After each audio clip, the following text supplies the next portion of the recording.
Hello everyone, welcome back to my channel. പുതിയൊരു വീഡിയോയിലേക്ക് എല്ലാവർക്കും സ്വാഗതം. ഇന്ന് പുതിയൊരു റെസിപ്പിയുമായിട്ടാണ് ഞാൻ വന്നിരിക്കുന്നത്. ഈസ്റ്റർ സ്പെഷ്യൽ മട്ടൺ കറിയാണ് ഇന്ന് ഞാൻ ഉണ്ടാക്കാൻ പോകുന്നത്. അപ്പോൾ നിങ്ങൾ ആരെങ്കിലും ചാനൽ സബ്സ്ക്രൈബ് ചെയ്യാത്തവരുണ്ടെങ്കിൽ ചാനലൊന്ന് സബ്സ്ക്രൈബ് ചെയ്യുക. വീഡിയോ മുഴുവനായി കാണുക. റെസിപ്പി നിങ്ങൾക്ക് ഇഷ്ടമാവുന്നുണ്ടെങ്കിൽ വീഡിയോ മറ്റുള്ളവരിലേക്കൊന്ന് ഷെയർ ചെയ്ത് കൊടുക്കുക. ബെല്ലൈക്കൺ പ്രസ് ചെയ്യുക. ഞാനിടുന്ന വീഡിയോയുടെ നോട്ടിഫിക്കേഷൻ നിങ്ങൾക്ക് ലഭിക്കുന്നതായിരിക്കും. അപ്പോൾ നമുക്ക് സമയം കളയാതെ തന്നെ നമുക്ക് വീഡിയോയിലേക്ക് കിടക്കാം. ആദ്യം തന്നെ ഞാനിവിടെ എടുത്തിരിക്കുന്നത് 500 ഗ്രാം മട്ടനാണ്. ഇത് നമുക്കൊന്ന് മാരിനേറ്റ് ചെയ്യണം. അതിനായിട്ട് ഒരു 1/2 table spoon ginger garlic paste ഞാൻ ഇതിലേക്ക് ചേർത്ത് കൊടുത്തിട്ടുണ്ട്.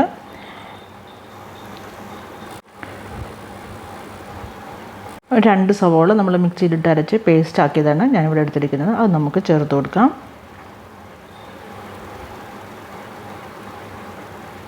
ഹാഫ് ടീസ്പൂൺ മുളക് പൊടി ചേർത്ത് കൊടുക്കാം. 1/4 ടീസ്പൂൺ മഞ്ഞൾപ്പൊടി ചേർത്ത് കൊടുക്കാം. ആവശ്യത്തിനുള്ള ഉപ്പ് ചേർത്ത് കൊടുക്കുക. ഞാനിവിടെ ഒരു 1/2 ടീസ്പൂൺ ഉപ്പ് ചേർത്ത് കൊടുത്തിട്ടുണ്ട്. 2 ഏലയ്ക്ക, അതുപോലെ തന്നെ 2-3 ഗ്രാമ്പൂ കൂടി നമുക്ക് അതിലേക്ക് ചേർത്ത് കൊടുക്കാം. ഇനി നമുക്ക് 1 ടേബിൾ സ്പൂൺ എണ്ണ കൂടി നമുക്കിതിനകത്തേക്ക് ചേർത്ത് കൊടുത്ത് നമുക്കിതെല്ലാം കൂടി ഒന്ന് നന്നായിട്ടൊന്ന് ഇളക്കി യോജിപ്പിച്ച് നമുക്കൊന്ന് മാരിനേറ്റ് ചെയ്ത് വെക്കാം. കൈ കൊണ്ട് നന്നായിട്ട് ഇളക്കി നമുക്കിതൊന്ന് മാരിനേറ്റ് ചെയ്ത് നമുക്ക് മാറ്റി വയ്ക്കാം. ഒരു അരമണിക്കൂറെങ്കിലും നമുക്കിത് മാരിനേറ്റ് ചെയ്യണം. ഇനി നമുക്ക് ഒരു 2 ഉരുളക്കിഴങ്ങാണ്, 2 മീഡിയം സൈസ് ഉരുളക്കിഴങ്ങ് ഞാനിവിടെ എടുത്തിട്ടുണ്ട്. അത് അതിൻ്റെ തൊലി കളഞ്ഞതിന് ശേഷം നമുക്കിത് ഇതുപോലെ ഒന്ന് മുറിച്ചെടുക്കാം. ഇതുപോലെ ഡൈസായിട്ട് നമുക്കിതൊന്ന് മുറിച്ചെടുക്കാം. നന്നായിട്ട് കഴുകി എടുത്തതിന് ശേഷം നമുക്കതിലേക്ക് ഒരു ശകലം എണ്ണ ചേർത്ത് കൊടുക്കാം. 1 ടീസ്പൂൺ എണ്ണ ഞാൻ ഒഴിച്ചു കൊടുത്തിട്ടുണ്ട്. അതുപോലെ ആവശ്യത്തിനുള്ള ഉപ്പ് ചേർത്ത് കൊടുക്കാം.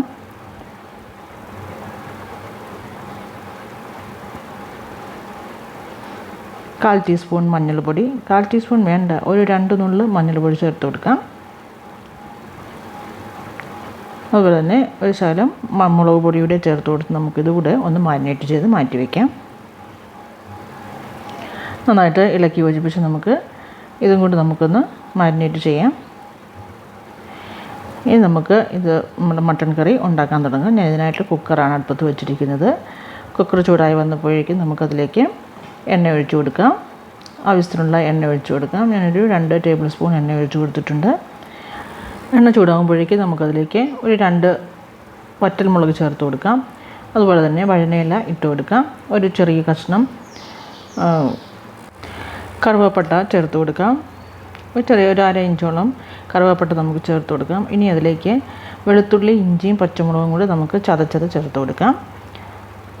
അതും ഏകദേശം ഒരു ടേബിൾ സ്പൂണിന് വരുന്ന നമുക്ക് വെളുത്തുള്ളി, ഇഞ്ചി ചതച്ചത്, മുളക് കൂടി ചതച്ച് നമുക്ക് ചേർത്ത് കൊടുത്ത് അതും കൂടി ഒന്ന് ഇളക്കി കൊടുത്ത് അതിൻ്റെ പച്ചമണം ഒന്ന് മാറി വീഴുമ്പോഴേക്കും നമുക്കൊരു 2 സവോള ഉള്ളി ചെറുതായിട്ട് അരിഞ്ഞത് നമുക്ക് ചേർത്ത് കൊടുക്കാം. നിങ്ങൾക്ക് ചെറുതായിട്ടോ അതുപോലെ നീളത്തിലോ നിങ്ങൾക്ക് അരിയാവുന്നതാണ്. ഞാനിവിടെ ചെറുതായിട്ട് അരിഞ്ഞിട്ട് ചോപ്പ് ചെയ്തിരിക്കുന്നതാണ്. നമുക്ക് ചേർത്ത് കൊടുത്ത് നന്നായിട്ട് ഉള്ളിയുടെ കളറൊന്ന് മാറി വരുന്നത് വരെ നമുക്കൊന്ന് ഇളക്കി കൊടുക്കാം. ബ്രൗൺ കളറായി തുടങ്ങിയിട്ടുണ്ട്. ഉള്ളിയുടെ കളറൊക്കെ മാറി നന്നായിട്ട് ബ്രൗൺ കളറാകുന്നത് വരെ നമുക്ക് ഒന്ന് ഇളക്കി കൊടുക്കാം. ഇനി നമുക്കതിലേക്ക് നമ്മൾ മാരിനേറ്റ് ചെയ്ത് വെച്ചിരിക്കുന്ന മട്ടനാണ് നമുക്ക് ചേർത്ത് കൊടുക്കേണ്ടത്. നമ്മൾ മാരിനേറ്റ് ചെയ്തിരിക്കുന്ന മട്ടൺ ചേർത്ത് കൊടുത്ത് നന്നായിട്ട് ഇളക്കി നമുക്കത് നന്നായിട്ടൊന്ന് ഇളക്കി യോജിപ്പിക്കാം. ഇത് നമ്മൾ ഉടനെ തന്നെ അടച്ച് വെച്ച് വേവിക്കരുത്. നമുക്ക് കുറച്ച് നേരം ഇത് നമുക്കൊന്ന് വഴറ്റിയെടുക്കണം. നമ്മുടെ മട്ടൺ നമുക്ക് ഇതുപോലെ എണ്ണയിലിട്ടും മസാലയിലിട്ട് നമുക്കിത് നന്നായിട്ട് ഉള്ളിയിൽ കിടന്ന് നന്നായിട്ട് ഒരുവിധം ഒരു 1/4 ഭാഗത്തോളമെങ്കിലും ഒന്ന് വേകുന്നത് വരെ നമുക്കിതൊന്ന് ഇളക്കി കൊടുക്കാം. ഇതിപ്പോൾ ഞാനിപ്പോൾ നന്നായിട്ട് ഇളക്കി കൊടുത്തിട്ടുണ്ട്. അതിനകത്തുനിന്ന് എണ്ണയൊക്കെ തെളിഞ്ഞ് വരുന്നത് വരെ നമുക്കൊന്ന് ഇളക്കി കൊടുക്കണം. ഇനി നമുക്കിതിലേക്ക് ഒരു 1/2 കപ്പ് തൈരാണ് ചേർത്ത് കൊടുക്കേണ്ടത്. ഞാനിവിടെ 1/2 കപ്പ് തൈര് ചേർത്ത് കൊടുത്തിട്ടുണ്ട്. അതിനുശേഷം നമുക്ക് തൈരിൻ്റെ കൂട്ടത്തിന് നമുക്ക് കുറച്ച് പുതിനയില കൂടെ ചെറുതായിട്ട് അരിഞ്ഞത് നമുക്ക് ചേർത്ത് കൊടുക്കാം. എന്നിട്ട് നന്നായിട്ട് വീണ്ടും നമുക്കിതൊന്ന് ഇളക്കി യോജിപ്പിക്കാം. തൈരൊക്കെ ഒന്ന് വെന്ത് വരുന്നത് വരെ നമുക്ക് വീണ്ടും ഒന്ന് ഇളക്കി കൊടുക്കാം. ആ കൂട്ടത്തിൽ തന്നെ ഇളക്കി കൊടുത്തതിന് ശേഷം അതിലേക്ക് നമുക്ക് നമ്മൾ മാരിനേറ്റ് ചെയ്ത് വെച്ചിരിക്കുന്ന ഉരുളക്കിഴങ്ങ് കൂടി നമുക്ക് ഇട്ട് കൊടുത്ത് നന്നായിട്ട് വീണ്ടും നമുക്ക് ഇളക്കി യോജിപ്പിക്കാം. നമ്മൾ ഉരുളക്കിഴങ്ങ് ചേർത്ത് കൊടുക്കുമ്പോൾ നമ്മുടെ കറിക്ക് നല്ലൊരു കൊഴുപ്പ് കിട്ടും. അതിന് വേണ്ടിയിട്ടാണ് നമ്മൾ ഉരുളക്കിഴങ്ങ് ചേർത്ത് കൊടുക്കുന്നത്. ഇനി നമുക്കതിലേക്ക് മട്ടൺ മസാലയാണ് ചേർത്ത് കൊടുക്കേണ്ടത്. ഞാനിവിടെ 1 ടേബിൾ സ്പൂൺ മട്ടൺ മസാല ഞാനിവിടെ ചേർത്ത് കൊടുത്തിട്ടുണ്ട്. ഞാനിവിടെ 1/2 കിലോ മട്ടൺ എടുത്തിരിക്കുന്നത്. അതിനനുസരിച്ചുള്ള ചേരുവകളാണ് ഞാൻ പറഞ്ഞിരിക്കുന്നത്. നിങ്ങൾ ഉണ്ടാക്കുന്നതനുസരിച്ച് ചേരുവകൾ കൂട്ടിക്കൊള്ളുക. ഇനി നമുക്കിതിനകത്തേക്ക് ഒരു 1.5 കപ്പ് വെള്ളം ഒഴിച്ച് കൊടുക്കാം. വെള്ളം ഒഴിച്ച് കൊടുത്ത് നന്നായിട്ട് ഇളക്കി വീണ്ടും നമുക്കിത് അടച്ച് വെച്ച് വേവിക്കാം. നിങ്ങളെടുക്കുന്ന മട്ടൻ്റെയും അതുപോലെ നിങ്ങളുടെ കുക്കറിൻ്റെയും ഒക്കെ അനുസരിച്ചിരിക്കും വേവ്. അതനുസരിച്ചായിരിക്കും നിങ്ങൾ വിസിൽ ക്രമീകരിക്കേണ്ടത്. എൻ്റെ ഈ കുക്കറിന് എനിക്കിവിടെ ഒരു 5 വിസിൽ ഞാനിവിടെ കൊടുക്കേണ്ടി വന്നു കുക്കർ. അപ്പോൾ ഇതാ ഇവിടെ മട്ടണൊക്കെ നന്നായിട്ട് വെന്ത് വന്നിട്ടുണ്ട്. നിങ്ങളെല്ലാവരും ഒന്ന് ട്രൈ ചെയ്ത് നോക്കുക. ഒരു സ്പെഷ്യൽ മട്ടൺ കറി തന്നെയാണിത്. ഞാൻ നോർത്ത് ഇന്ത്യയിലൊക്കെ ഉണ്ടാക്കുന്ന ഇതുപോലെയാണ് മട്ടൺ കറി ഉണ്ടാക്കുന്നത്, നമ്മുടെ നാട്ടിലെ പോലെയല്ല. അപ്പോൾ നിങ്ങളതിലൊന്ന് ട്രൈ ചെയ്ത് നോക്കുക. എല്ലാം ഒരു വെറൈറ്റി മട്ടൺ കറിയാണ്. അപ്പോൾ ഉണ്ടാക്കി നോക്കുക.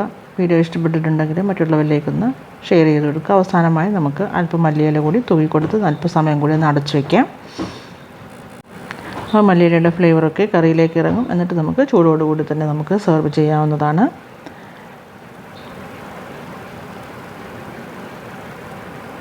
അപ്പോൾ വീഡിയോ ഇഷ്ടപ്പെട്ടാൽ ചാനൽ സബ്സ്ക്രൈബ് ചെയ്യുക. വീഡിയോ മറ്റുള്ളവരിലേക്ക് ഷെയർ ചെയ്യുക. Thank you for watching. വീണ്ടും ഒരു വീഡിയോയുമായി നമുക്ക് വീണ്ടും കാണാം. അതുവരെ എല്ലാവർക്കും നമസ്കാരം. അപ്പോൾ എല്ലാവർക്കും ഈസ്റ്റർ ആശംസകൾ ഞാൻ അറിയിക്കുകയാണ്. എല്ലാവരും സന്തോഷമായി ഈസ്റ്ററൊക്കെ ആഘോഷിക്കുക. അപ്പോൾ വീണ്ടും കാണാം. Okay, bye. Thank you for watching.